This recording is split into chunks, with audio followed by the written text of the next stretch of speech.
Number 18 अंधेरी नगरी, जिसके लेखक श्री है भारतेंदु हरिश्चंद्र, जिनका जन्म सन 1850 में और निधन सन 1885 में हुआ था। यहाँ पर ये जो अंधेरी नगरी है एक एकांकी है, यानी कि नाटक है, और इसके पात्र परिचय दिए गए हैं।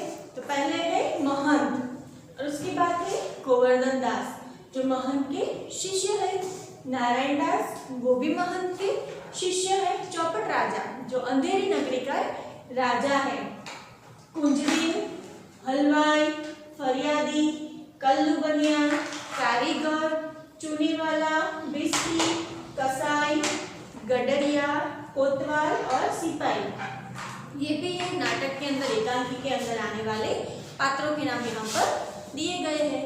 अब हम भारतेंदु हरिश्चंद्र लेखक श्री के बारे में यहाँ पर चर्चा करेंगे कि क्या बात है यहाँ पर, वो देखेंगे हम आगे।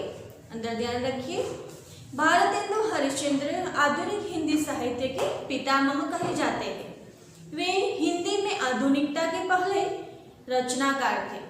इनका मूल नाम हरिश्चंद्र था, भारतेंदु उनकी उपाधि थी। उनका मूल नाम क्या था? हरिश्चंद्र, और भारतेंदु उनकी उपाधि थी। हिंदी साहित्य में आधुनिक काल का प्रारंभ भारतेंदु हरिश्चंद्र से माना जाता है। भारतीय नवजागरण के अग्रदूत के रूप में प्रसिद्ध भारतेंदु जी ने देश की गरीबी, पराधीनता का, शासकों के अमानवीय शोषण के चित्रण को ही अपने साहित्य का लक्ष्य बनाया। हिंदी को राष्ट्रभाषा के रूप में प्रतिष्ठित करने की दिशा में उन्होंने अपनी प्रतिभा का उपयोग किया है। भारतेंदु बहुमुखी प्रतिभा के धनी थे। हिंदी पत्रकारिता, नाटक और काव्य के क्षेत्र में उनका बहुमूल्य योगदान रहा है। हिंदी में नाटकों का प्रारंभ भारतेंदु हरिश्चंद्र से माना जाता है। भारतेंदु ने हिंदी नाटक की नींव को सुदृढ़ बनाया। उन्होंने हरिश्चंद्र पत्रिका, कवि वचन सुधा और बाल प्रबोधिनी पत्रिकाओं का संपादन भी किया है। वे एक उत्कृष्ट कवि, सशक्त व्यंग्यकार, सफल नाटककार, रचनाकार, जागरूक पत्रकार तथा ओजस्वी गद्यकार रह चुके हैं। इसके अलावा वे लेखक, कवि संपादक, निबंधकार एवं कुशल वक्ता भी थे। उनकी प्रमुख रचनाएं भारतेंदु वैदिकी, हिंसा न भवति, सत्य हरिश्चंद्र, भारत दुर्दशा, अंधेरी नगरी, नाट्य साहित्य, पूर्ण प्रकाश, चंद्र प्रभा ये एक उपन्यास है, स्त्रियों की उत्पत्ति, बादशाह दर्पण ये भी एक नाट्य शास्त्र है, कश्मीर कुसुम, रामायण का समय शोध रचना है वो, सुंदरी शीलक, पावस कविता संग्रह यह एक काव्य है आदि। भारतेंदु जी ने मात्र 34 वर्ष की अल्पायु में ही विशाल साहित्य की रचना की। 35 वर्ष की आयु में उन्होंने मात्र और गुणवत्ता की दृष्टि से इतना लिखा, इतनी दिशाओं में काम किया कि उनका समूचा रचना कर्म पथदर्शक बन गया। आपका महान साहित्यिक कर्म देवी शक्ति से प्रेरित ही माना जाएगा। यहाँ पर हमने भारतेंदु हरिश्चंद्र के बारे में बात की कि वह किस तरह से सभी के अंदर पारंगत है। कविता, रचनाएं, उपन्यास, नाट्य शास्त्र सभी के अंदर वह पारंगत रह चुके हैं। यहाँ पर जो है प्रस्तुत एकांकी, इसके बारे में बात करते हैं। तो कि प्रस्तुत एकांकी में महंत और उनके 2 शिष्य हैं। हमने देखा ना, महंत के 2 शिष्यों के नाम क्या था? नारायण दास और गोवर्धन दास। यह याद रखना, महंत के 2 शिष्यों के नाम क्या थे? नारायण दास और गोवर्धन दास। तो यहाँ पर 2 शिष्य एक नगरी में पहुँचते हैं जहाँ मूर्ख राजा और मूर्ख प्रजा से उनका पाला पड़ता है। नगरी में सर्वत्र अज्ञान का अंधकार था। अनुशासन रहित विवेकहीन प्रजा में किसी से प्रेम, आत्मीयता का नामो निशान दिखाई नहीं देता था।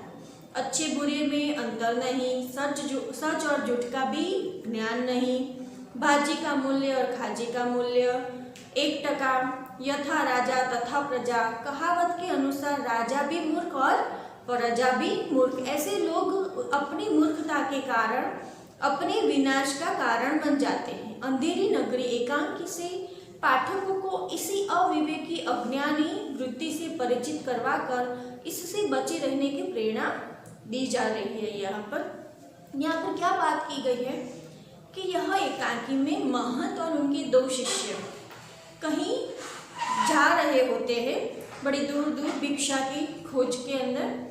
तो वहाँ पर जाने के बाद वह एक अंधेरी नगरी के अंदर पहुँचते हैं। तो वहाँ पर पहुँचने के बाद कि यह बहुत ही बड़ी सुंदर नगरी है भाई। महंत और दोनों शिष्य बात करते हैं कि हाँ बहुत ही सुंदर नगरी है, यहाँ पर भिक्षा भी बहुत सारी अच्छी मिलेगी। कि अच्छा चलोगे। बड़े आनंद के साथ वह नगरी के अंदर प्रवेश भी करते हैं। नारायण दास महंत जी कहते हैं, नारायण दास तुम पश्चिम की ओर जा, और गोवर्धन दास को पूरब की ओर भेजा जाता है। और वहाँ पर गोवर्धन दास कुंजड़ी यानी कि जो भाजी तरकारी बेचने वाले होते हैं ना, उसे क्या कहते हैं? कुंजड़ी। यह याद रखना, भाजी तरकारी बेचने वाले को क्या कहते हैं, यह शब्द समूह के अंदर पूछा जाएगा। अंडरलाइन करना हो तो कर लीजिए। कुंजड़ी, भाजी तरकारी बेचने वाले को कुंजड़ी कहते हैं। तो गोवर्धन दास ने भाजी का भाव पूछा कि क्या भाव है भाजी? तो बोले बाबा जी टके से। तो कि अच्छा ठीक है। तो टके से वो तो बहुत ही आनंद में आ गया और भाजी भी खरीद ली। उसके बाद हलवाई के पास गया। मिठाई बेचने वाला होता है, उसे हम क्या कहते हैं? हलवाई। हलवाई के पास जाने के बाद हलवाई से मिठाई के बारे में भाव किया। तो कि हलवाई ने भी कहा टके से। अरे टके से भाजी, टके से खाजा, कि ये क्या है? भाजी का भाव भी और मिठाई का भाव, दोनों का भाव एक ही बराबर। तो वो तो आनंद में आ गया। गोवर्धन दास बोला अरे वाह भाई वाह, टके से, अरे वाह भाई क्या बात है, यह नगरी का नाम क्या है? तो सबने बताया कि यह, हलवाई ने बताया कि यह अंधेरी नगरी है। नगरी का नाम क्या था? अंधेरी नगरी। और कि राजा का नाम क्या है? तो कि राजा का नाम चौपट राजा। अंधेरी नगरी के राजा का नाम क्या था? चौपट राजा। तो वाह वाह, अंधेरी नगरी, चौपट राजा, टके से बाजी, टके से खाजा। वाह के इस राजा के राज में तो टके से बाजी और टके से दोनों के भाव सेम ही है।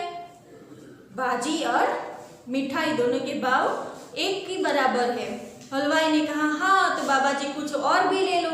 और उसके बाद क्या होता है? गोवर्धन दास महंत उन दोनों के बीच में बातचीत होती है और वह कहते हैं कि मुझे इसकी बात पर विश्वास नहीं है, यह कौन सी नगरी है, इसका राजा कौन सा है, यहाँ पर टके से बाजी टके से खाजा मिलता है। गोवर्धन दास कहते हैं यह अंधेरी नगरी है, चौपट राजा है, जहाँ पर टके से बाजी टके से खाजा बेचता है। महंत कहते हैं कि यह इस नगरी में रहना उचित नहीं है, इसीलिए मैं इस नगरी से जा रहा हूँ, चलो तुम भी मेरे साथ चलो। पर गोवर्धन दास क्या कहते हैं? गुरुजी मुझे तो यह नगरी छोड़ने की इच्छा नहीं हो रही है, मुझे तो यही नगरी में रहना है, मुझे यहाँ पर रहने दो, मैं दिन भर मांगो तो भी पेट भर जाएगा, यह नगरी मुझे बहुत ही अच्छी लगती है। जब महंत ने क्या कहा, देख मेरी बात मान ले नहीं तो तुझे पछताना पड़ेगा। मैं तो जाता हूँ पर इतना कहे जाता हूँ तुझे कि कभी भी संकट में पड़े तो मुझे याद कर लेना, मैं तुरंत ही हाजिर हो जाऊँगा। महंत अपने शिष्य को कहता है ये बात कि अगर मैं तुझे कह रहा हूँ कि अगर इस नगरी में रहेगा तो तुझे बहुत ही पछताना पड़ेगा, तो इससे अच्छा है कि तू इस नगरी छोड़कर मेरे साथ वापस आ जा, मुझे यहाँ पर संकट दिखाई दे रहा है, अगर तू कोई संकट में पड़े तो अपने गुरु को याद कर लेना, तो मैं तुरंत ही हाजिर हो जाऊँगा। उसके बाद महंत तो चले जाते पर गोवर्धन दास वहीं पर रुकता है। वहाँ पर रुकने के बाद जो दृश्य दूसरा, यानी कि इस नाटक के अंदर, यह एकांक के अंदर दूसरा दृश्य चालू होता है कि वो क्या होता है, तो कि वहाँ पर वो क्या कहना चाहते हैं, तो क्या होता है उसके बाद। तो यह राजा मंत्री नौकर लोग सब बैठे हुए होते हैं और राजा के दरबार में चिल्लाता हुआ कोई आता है और राजा से कहता है दुहाई महाराज दुहाई। राजा कह रहा है अरे भाई क्या हुआ? तो कोई फरियादी है कि कल्लू बनिए की दीवार पड़ गई तो कि मेरी बकरी उसमें दबकर मर जाती है। तो राजा क्या कहता है, कल्लू बनिए को हाजिर करो। वहाँ पर कल्लू बनिए को हाजिर किया जाता है। कल्लू बन्नी ने दोष किसी और पर लगा दिया कि कारीगर ने ऐसी दीवार बनाई होगी, मेरा तो कुछ दोष नहीं है। तो फिर कारीगर को पेश किया जाता है कि भाई कारीगर को यहाँ पर पेश करो। तो राजा ने कारीगर को बुलाया, तो राजा कारीगर ने बुलाने के बाद राजा कारीगर ने क्या कहा, उसने भी दोष किसी और पर डाल दिया कि चुने वाले ने ऐसा खराब चुना दिया होगा तो दीवार गिर पड़ी। राजा ने कहा चलो भाई छोड़ो ये कारीगर को और किसको बुलाओ, चूने वाले को।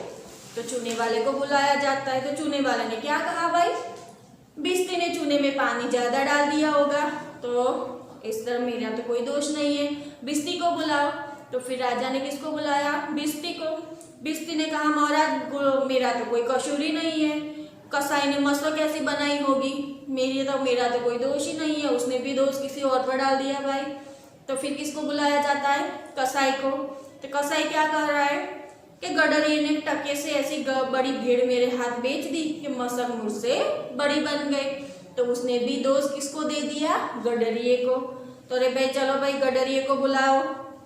तो गडरिये को बुलाने के बाद क्या कहता है गडरिया, कोतवाल की सवारी आई और कि मेरी भीड़ बाड़ के अंदर यहाँ से वहाँ हो गई, मेरा तो कोई कसूर ही नहीं है। कोतवाल को हाजिर किया जाता है। फिर कोतवाल क्या कहता है, महाराज मैंने कोई कसूर नहीं किया। कि अच्छा ठीक है चलो यहाँ पर बैठ जाओ। कोतवाल को फांसी पर चढ़ाया जाता है। यहाँ पर हमें इतना तो समझ में आया कि कैसे राजा है, सभी जगह पर अज्ञानता छाया हुआ है, क्या क्या निर्णय लिया जाए ये भी राजा को पता नहीं है। सभी को बारी बारी से बुलाया जाता है, सभी ने अपना दोष दूसरे पर डाल दिया। राजा ने अंत में निर्णय ले लिया भाई कोतवाल को फांसी पर चढ़ाया जाए। कोतवाल फांसी पर चढ़ने के लिए तैयार हो गया। फांसी का फंदा कोतवाल की गले के अंदर नहीं लग रहा है, क्यों, क्योंकि कोतवाल बेचारा दुबला पतला था। तो फिर खोज की जाती है कि फांसी का फंदा जिसके गले में आए वैसे हट्टे कट्टे आदमी को यहाँ पर पेश किया करो। तो सिपाही, राजा के सिपाही ढूंढने के लिए निकलते हैं कि भाई ऐसा कौन है। तो मिठाई की हलवाई की दुकान पर गोवर्धन दास बैठा बैठा मिठाई खा रहा था, उसे पकड़ कर ले जा रहे थे। गोवर्धन दास ने पूछा भाई मेरा क्या कसूर है, कि सिपाही ने कोतवाल ने कहा, सिपाहियों ने कहा कि कोतवाल के गले के अंदर फांसी का फंदा ठीक से बैठा नहीं रहा है, तो तुम्हारे गले में ठीक से बैठ जाएगा, इसलिए तुम्हें फांसी देने के लिए ले जा रहे हैं। गोवर्धन दास को तो पता नहीं कि क्या हुआ, ये क्या कर रहे हैं भाई, मेरा कोई कसूर नहीं है, मैंने तो कुछ नहीं किया, ना कि मैं तो मारा जाऊंगा, दुहाई परमेश्वर को दे रहा है, अरे मेरे प्राण बचा लो, हाय बाप मैं बेकसूर हूँ, मुझे फांसी क्यों दे रहे हो। कितनी ही बातें कर रहा है पर कोई उसकी बातें सुनता नहीं है। उसने अपने महंत अपने गुरु को याद किया। अरे बच्चा गोवर्धन दास तेरी यह स्थिति कैसे हो गई, महंत जी ने ये बताया। तभी गोवर्धन दास क्या कर रहा है कि गुरुजी दीवार के नीचे बकरी दब गई है जिसके लिए मुझे फांसी दी जा रही है, गुरुजी बचाओ मुझे। बकरी तो कैसे गिरी किसी को पता ही नहीं है कि सभी ने दोषारोपण एक दूसरे के पर कर दिया। अंत में गोवर्धन दास को पकड़कर यहाँ पर ले आए। महंत ने कहा कोई चिंता नहीं है, चिंता मत करो। पर वो सबके सामने दरबार के सामने महंत जी क्या कह रहे हैं, मैं अंत में फांसी पर चढ़ने जा रहा है मेरा शिष्य, मैं उसका गुरु हूँ, मुझे अंत में अपने शिष्य को कुछ उपदेश देना है। तो कि गुरुजी ये समय के क्या उपदेश देने की बात कर रहे हैं। महंत ने कहा नहीं बच्चा हम बूढ़े हैं, हमको चढ़ने दो, ये बात बोल रहे। राजा ने कहा क्या गोलमाल है, क्या बातचीत होती है यहाँ पर। तभी सिपाही महंत ने क्या कहा, राजा यह इस समय इतना शुभ घड़ी है कि जो मरेगा वो सीधा स्वर्ग में जाएगा। महंत ने अपने दिमाग का उपयोग किया और क्या कहा कि मैं अपने शिष्य को यही उपदेश देना चाह रहा था कि अभी तुम मत चढ़ो फांसी पर, मैं फांसी पर चढ़ूंगा, क्योंकि यह इतनी शुभ घड़ी है, ये ऐसा शुभ अवसर है कि जो भी मरेगा वो सीधा स्वर्ग में जाएगा। तो इससे अच्छा है कि मैं इस शुभ घड़ी में तो मैं ही फांसी चढ़ जाऊँ। तब तो हम फांसी चढ़ेंगे, मंत्री सब ऐसा बोलने लगे। गोवर्धन दास नहीं, हमको हुक्म है तो हम ही फांसी पर चढ़ेंगे। तो राजा ने सबको चुप करवा दिया, चुप रहो सब लोग, राजा के जीते जी कौन स्वर्ग में जा सकता है। तो हमको फांसी चढ़ाओ, जल्दी करो जल्दी करो।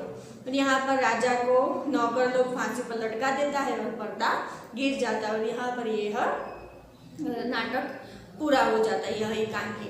तो बात यहाँ पर क्या की गई है, यहाँ पर यह सारे नगरी के अंदर अज्ञानता और अंधकार फैला हुआ है, किस तरह से मूर्ख राजा और मूर्ख प्रजा के बारे में यहाँ पर बात की गई है। यहाँ पर यह लेसन पूरा नहीं होता है, यह हमने तुम्हें जानकारी दी कि किस तरह से ये लेसन के अंदर होता है। अब हम आगे देखेंगे। Thank you.